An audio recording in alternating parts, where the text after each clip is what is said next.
Assalamualaikum warahmatullahi wabarakatuh.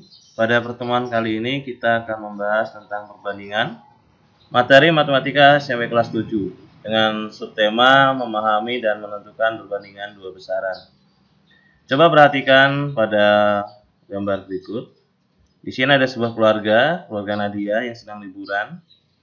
Ya, pada saat liburan akhir tahun, mereka sedang berbentuk keluarga di sini ya, tanpa datanya ada. Dari foto ini dapat diperoleh informasi bahwa ternyata ada 9 laki-laki ya. Di sini ada 9 laki-laki. Kita cek 1, 2, 3, 4, 5, 6, 7, 8, 9. Ya, dari 9 laki-laki. Kemudian 7 perempuan.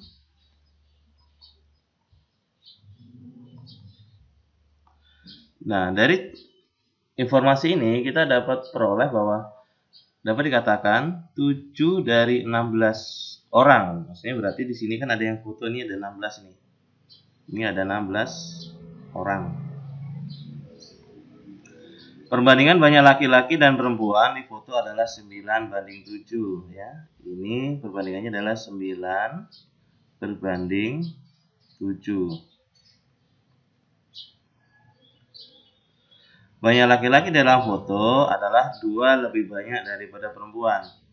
Ya, laki-laki ini 9, perempuannya 7. Berarti ada 2 lebih banyaknya. Inilah salah satu contoh penerapan perbandingan. Selain pada foto, misalkan ketika kita membeli layar monitor dan sebagainya, itu terdapat perbandingan.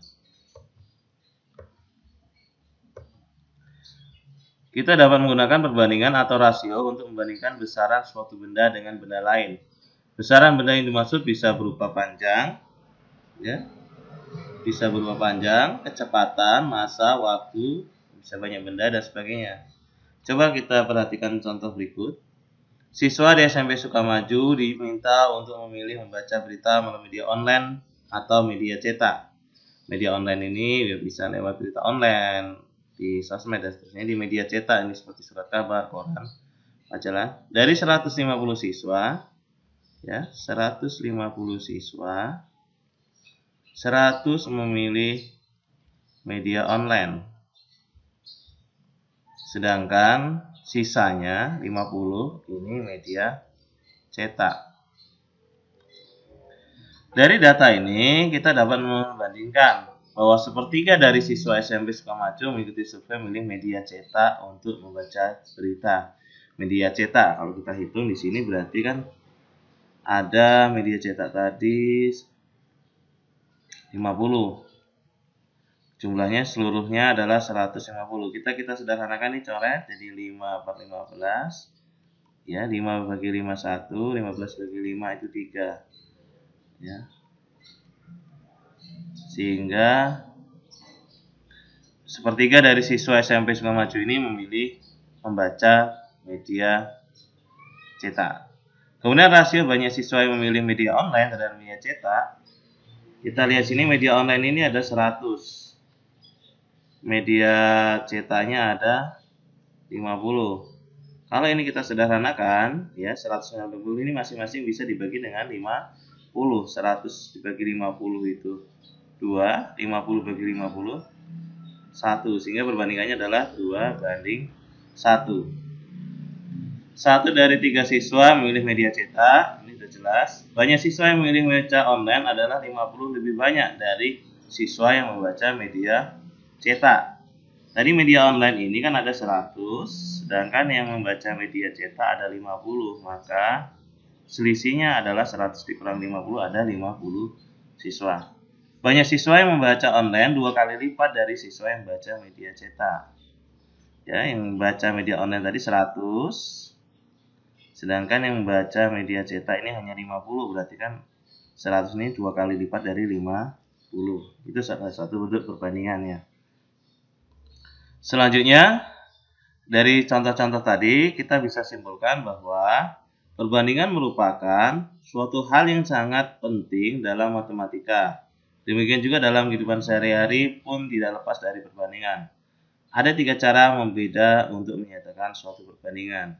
Langkah pertama menggunakan pecahan, misalnya 3/4, 5/7, 2/3, dan seterusnya. Ini menggunakan pecahan.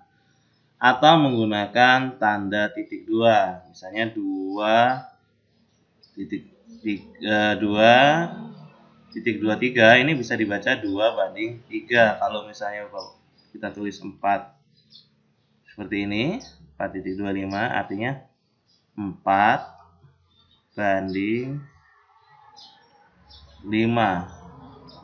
Menggunakan dua bilangan yang dipisahkan oleh kata dari, misalnya 2/3.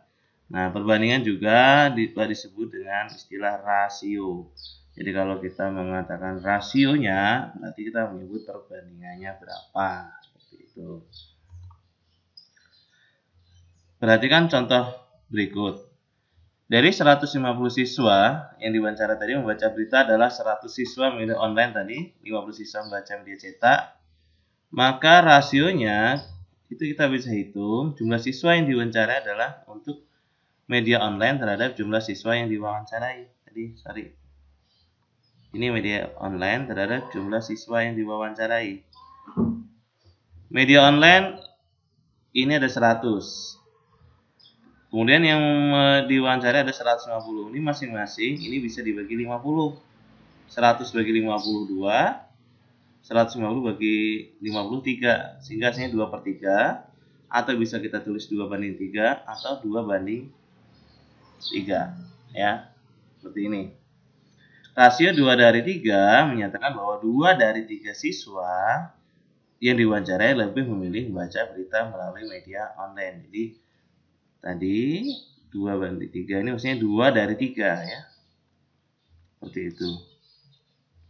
Rasio banyak siswa yang memilih media online terhadap media cetak, ya, berarti tinggal kita lihat datanya berapa nih. Media online tadi ada 100, media cetak ada 50, berarti 100 dibagi 50 atau per 50. 100 bagi 50 itu 2, 50 bagi 50 1, sehingga hasilnya adalah 2/1. Rasio 2/1 atau 2/1 menyatakan bahwa setiap 2 siswa yang memilih membaca berita melalui media online dan 1 siswa memilih media cetak. Seperti itu.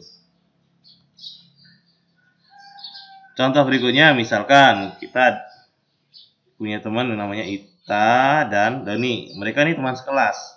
Rumah Ita itu berjarak sekitar 500 meter dari sekolah, sedangkan rumah Doni berjarak sekitar 1,5 km dari sekolah. Tentukan perbandingan jarak rumah Ita dan Doni.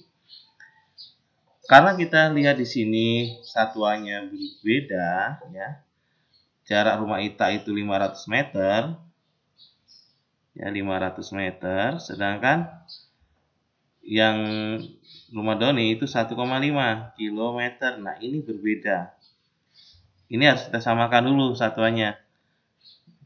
Bisa ke kilometer atau ke meter. Nah, lebih mudahnya ya kita jadikan meter. 1,5 km itu kita rubah menjadi meter. Berarti 1 km itu adalah 1000. Kalau 1,5 km berarti 1.500 meter. Selanjutnya kita bandingkan. Perbandingan jarak rumah Ita terhadap rumah Doni. Berarti rumah Ita itu tadi 500 meter. Ya. Rumah Doni jaraknya 1.500. Masing-masing kita bisa sederhanakan, yaitu 500 dibagi, ya, 1.500. Ini hilang nolnya, bisa dicoret. Jadi 5/15, masing-masing bagi 5, ini 1, ini bagi 5, ini 3. Jadi hasilnya 1/3. Kalau dibalik, pertanyaannya misalkan tentukan perbandingan jarak rumah Doni terhadap jarak rumah Ita dari sekolah. Kita balik. Jarak rumah Doni adalah 1.500 meter tadi. Jarak rumah Ita 500, berarti 1.500 dibanding 500. Hasilnya adalah 3/1. Maka dalam mengerjakan ini dalam perbandingan jangan sampai ketukar. Perhatikan betul besarannya berapa, kemudian kalau dia beda bisa disamakan. Kalau perbandingannya terbalik ya hasilnya juga akan berbeda seperti itu. Menyederhanakan perbandingan sejenis. Misalkan meja Andi panjangnya 48 cm ya, ini meja. Sedangkan lebarnya adalah 32 cm. Panjang dan lebar meja Andi ini ukurannya sama, satuannya sama, cm semua. Maka ini kita bisa hitung perbandingannya. Ini sejenis. Maka perbandingan panjang lebar meja Andi dengan lebarnya berarti panjangnya tadi 48, lebarnya 32, kita sederhanakan menjadi 3:2. Atau kalau mau ditulis dalam bentuk pecahan berarti 48/32. Ini masing-masing bisa dibagi dengan angka yang sama, yaitu dibagi 16, ini bagi 16, 48 dibagi 16 itu 3, sedangkan 32 dibagi 16, 2, sehingga hasilnya adalah 3:2. Namun jika kita ingin menghitung luas meja didapat, itu berarti luasnya adalah panjang kali lebar 48 kali 32, itu ketemu 1536. Karena satuannya cm persegi ya luas, maka luas meja ini tidak bisa dibandingkan dengan panjang karena satuannya berbeda. Ya. Jadi sekali lagi kita sampaikan bahwa kita membandingkannya harus dengan besaran yang sejenis ya.